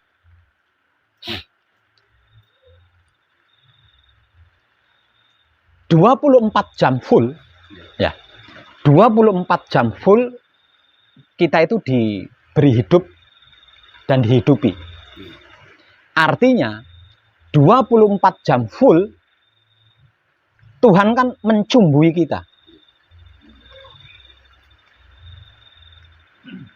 Lah, kalau kita sudah merdeka, berarti kan sudah mencintai, mengasihi dan menyayangi wahyu pancagaib. Ketemu nggak kesimpulannya? Kalau yang merdeka ya. Tapi sebelum merdeka, sebelum mendapatkan kemerdekaan ini kan kita harus konsep. Iya, bukan maksudnya ini menuju ke kemerdekaan itu tadi. Menuju ke kemerdekaan itu tadi, yaitu membebaskan diri dari konsep-konsep ini tadi.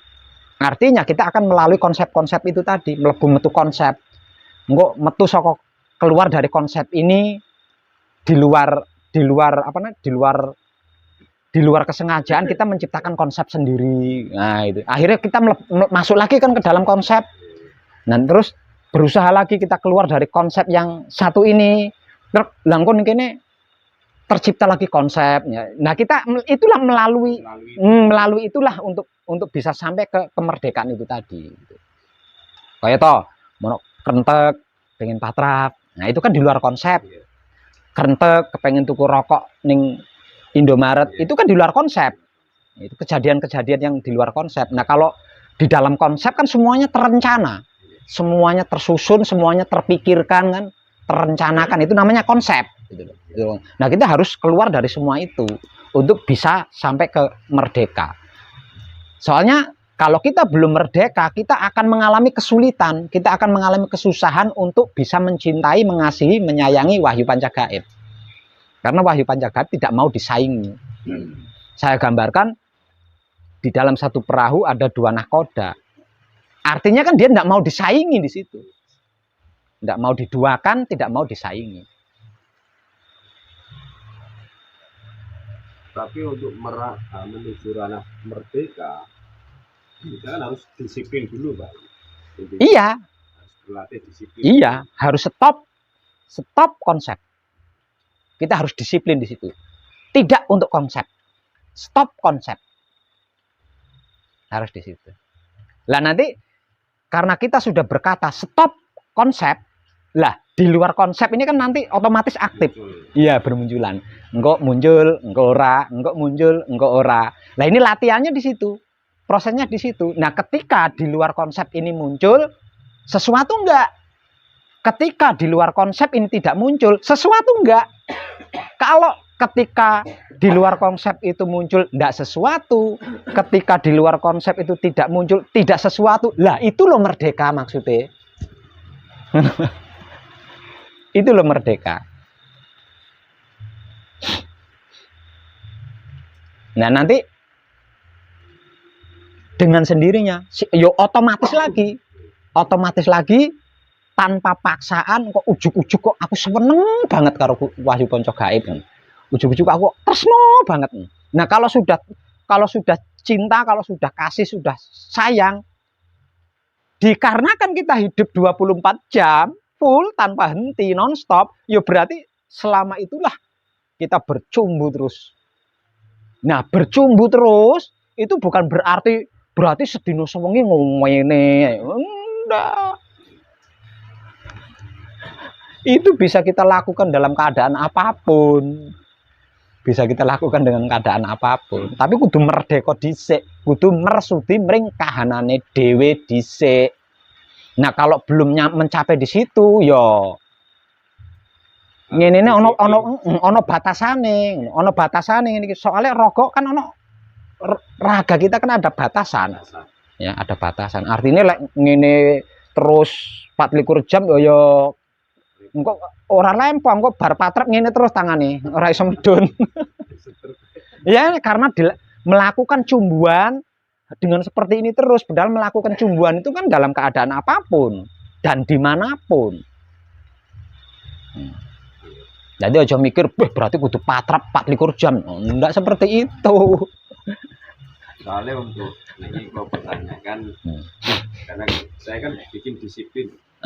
Disiplin jam 6 nanti patrap ini, terus jam 12 ya patrap ini. Lo latih disiplin. Iya. Karena muncul sebuah rasa, karena cinta itu awalnya karena keterbiasaan. Iya. Harus dibiasakan. Jadi disiplin, terus konsekuen. Berarti tidak salah itu. Ya, enggak. Karena itu adalah praktek-praktek untuk menuju kemerdekaan itu tadi.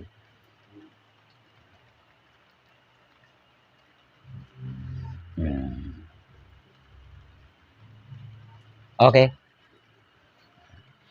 Lah, poro kadang yang ingin manekung, poro kadang yang ingin gembleng, kan wakeh. Ya. Dan saya tahu,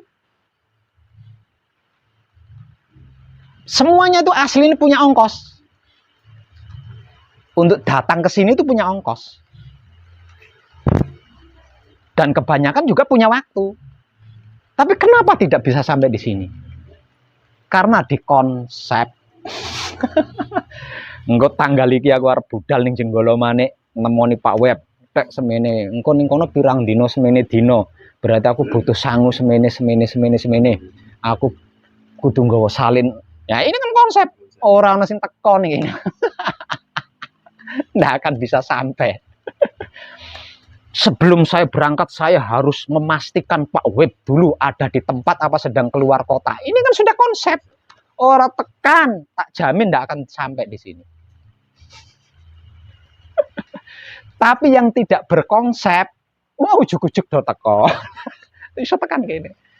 Nah, sebenarnya itu kan latihan untuk ke situ. Jadi hidupnya itu melatih dirinya untuk seperti itu, untuk keluar dari konsep sejak awal. Sejak awal dimulai laku. Tapi kan banyak yang nggak nyadari seperti itu. Karena apa? Karena sudah terbiasa di konsep, sudah menyukai konsep. Jadi kalau tidak dikonsep terlebih dahulu, itu kurang apa jadinya? Masih ada kekhawatiran. Kurang nyaman. Seperti kados jadi ini kelajen mriki apa iki Gus Dur faktane mboten ini malah subuh-subuh meleset Pak. Nah, itu kan aslinya kan hidup kita sih melatih kita untuk itu.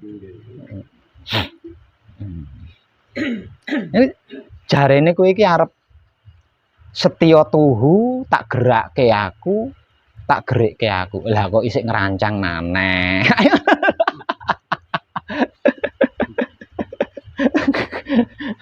Isik ngerancang maneh ku jan-jane piye to?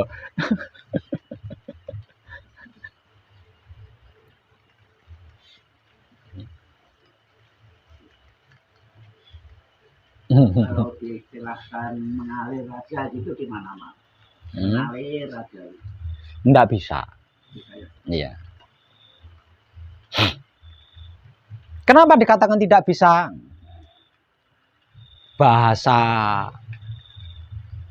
apa ya cara ini? Bahasa kata-kata bijaknya itu seperti hanya seekor bangkai yang mau mengikuti arus air. Kalau bukan bangkai tidak akan mau mengikuti arus air, Pak. Maksud betul dengan mung batang sing gelem melu iline banyu iki. Lek dudu batang ora gelem melu iline banyu ora. Kira-kira ya enggak? Batang sampah ya. Yang kalau bukan sampah dia tidak akan mau.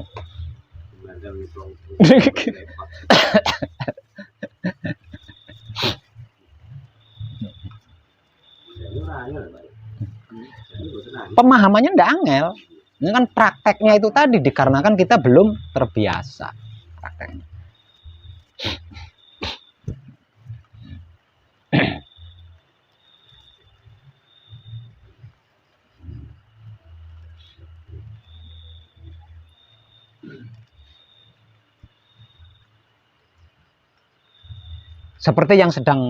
Seperti yang untuk yang sedang manekung, upaya gitu ya.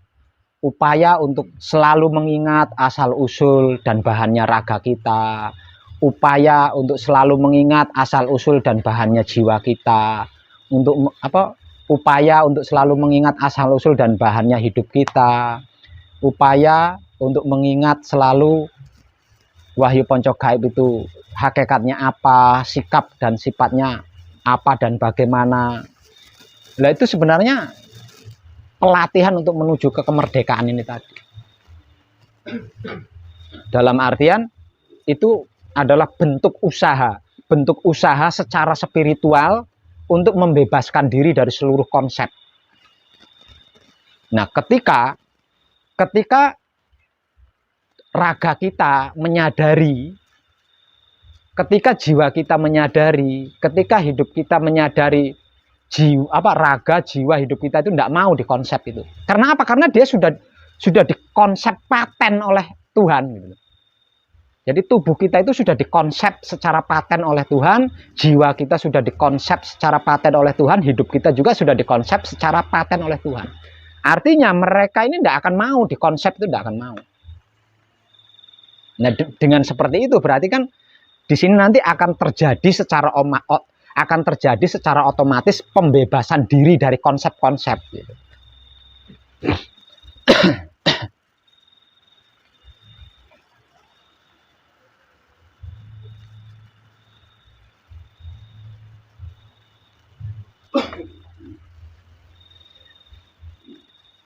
Oke.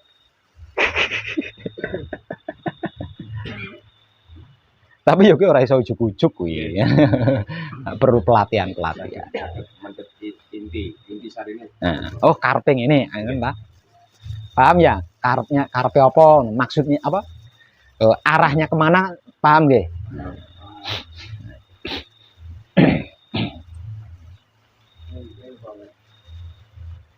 Sebenarnya di sini itu kalau sudah mengerti dan sudah paham sebenarnya gampang. Gampang sekali dan ringan, tidak sulit gitu loh.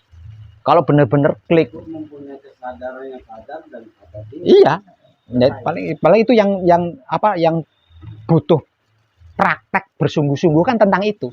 Dari mana kita, siapa kita, untuk apa kita, dan kemana kita. Ya, jelas semua. Jelas. Dan bodoh di situ. Kalau dia tidak bodoh, dia akan punya konsep. Pasti. Nah, kalau sudah punya konsep, siap-siaplah untuk sulit. Dan kalau dia bodoh, otomatis kan dia. Ya? Iya. Kalau sudah masuk ke dalam konsep, lah harus bersedia untuk mengalami sulit.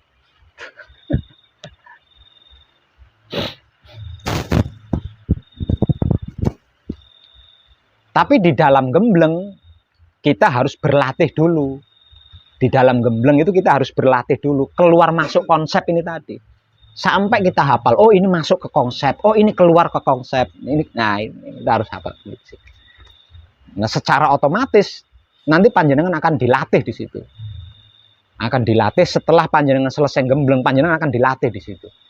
Jadi bukan dilatih ya. Dituntut. Dituntut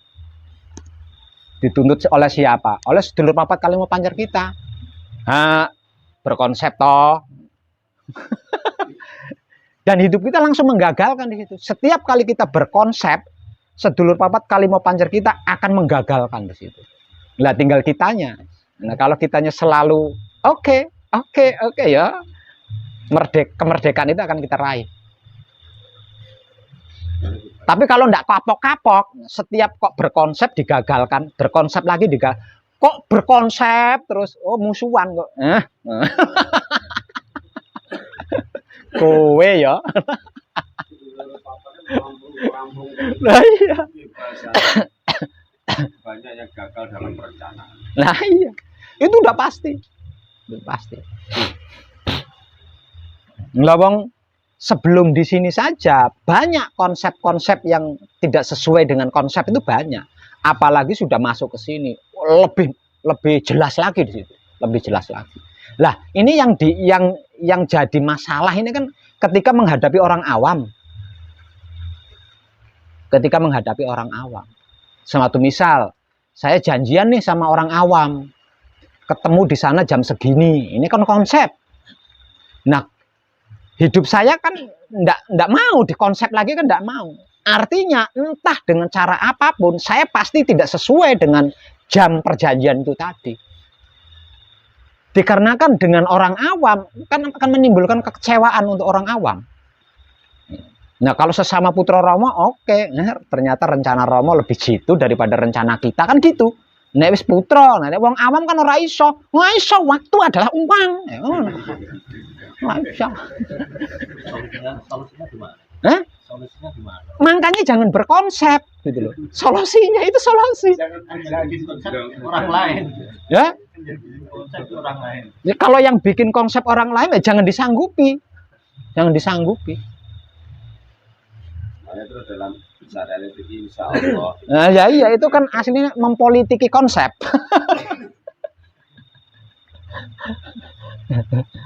Gitu.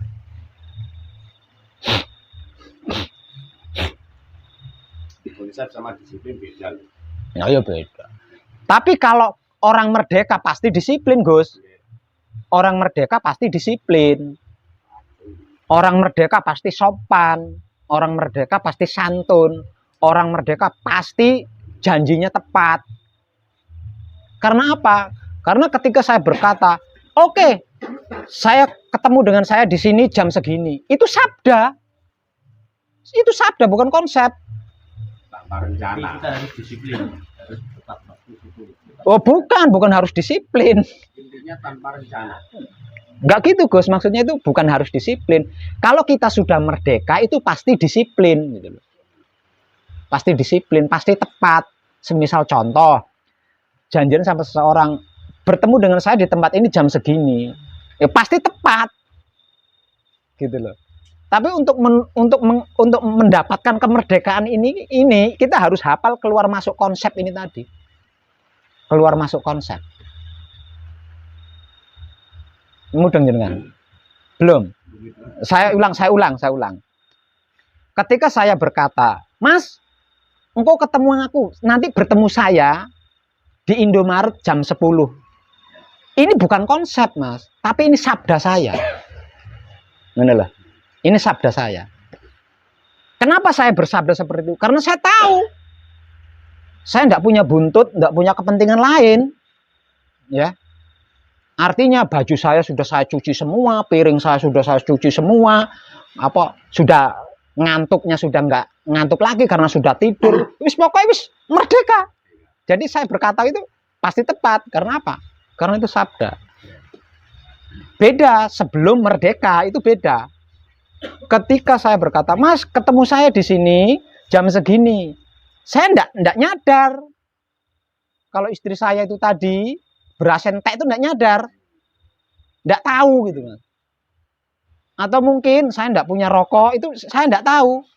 Sehingganya begitu waduh rokokku. Wah, golek utangan sih. Nah, ini yang memperlambat waktu sehingga tidak sesuai kan di situ. Nah, arep budal, beras entek, Mas. Nah, ini. Gitu loh. Maksud nggih? Sip. Intinya tanpa sesuatu itu. Budal.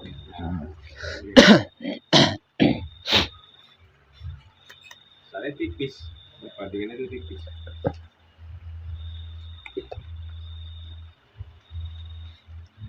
Oke. Siap.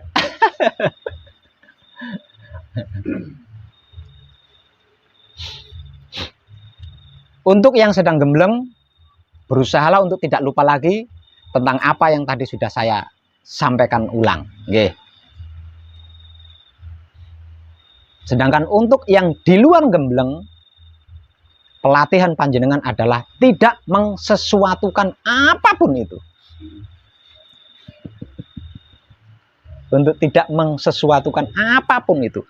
Berkonsep atau tidak berkonsep, berpikir atau tidak berpikir, mengalami atau tidak mengalami, pokoknya ora sesuatu kabeh, ora popo kabeh.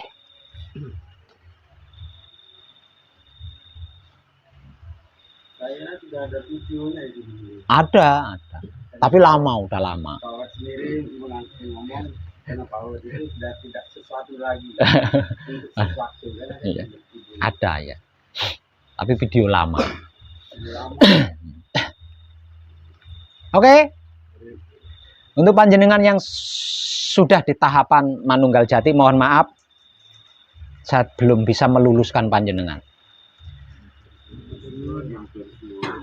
Besok malam kita lanjut, tapi sebelumnya saya akan menanyakan ulang pertanyaan-pertanyaan tadi. Kalau panjenengan tidak dandap, tidak lupa, ya berarti panjenengan layak untuk menjadi maha guru atau maha master. Matang gitu.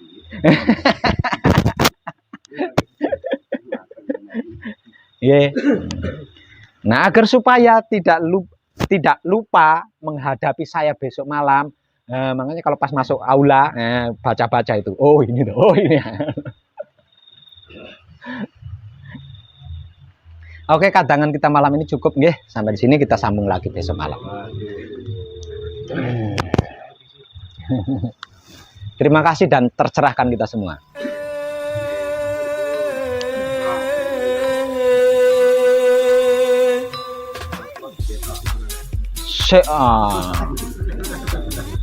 Wong ora ketok ya sesuatu loh.